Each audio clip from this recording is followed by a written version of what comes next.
এর জন্য লড়বো। এই বস্তির মানুষ নিশ্চিত করে দেওয়া হলো, 1 লক্ষ লোককে বেকার করে দেওয়া হলো। নতুন সরকার এসে কর্মসংস্থান কিছু হলো না, 1 লাখ লোক বেকার। 1 মাস হয়নি সরকার।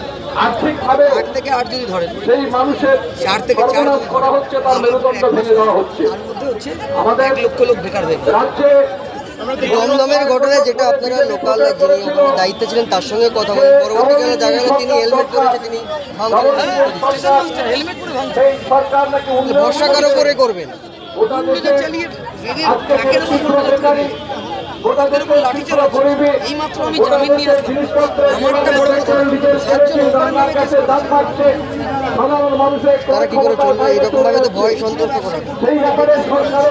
আমাদের দেশের সংবিধানে আছে, এই লোকগুলো কি করে খাবে সরকার বলবে? সরকারের চাকরি দিক, সরকারের কর্মসংস্থান করুক।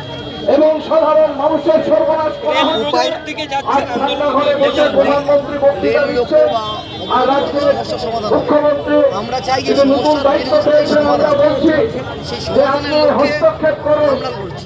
আজকে অনেক ট্রেড ইউনিয়ন এখানে সামিল হচ্ছে। এরপর আমরা ডিআরএমের কাছে যাবো, রেলমন্ত্রীর কাছে যাবো, সরকারের কাছে যাবো, অবস্থান ধাপে ধাপে। এই লোকগুলোকে এটা লাথি মারা হয়েছে, এদের কর্মসংস্থানের ব্যবস্থা সরকারকেই করতে হবে।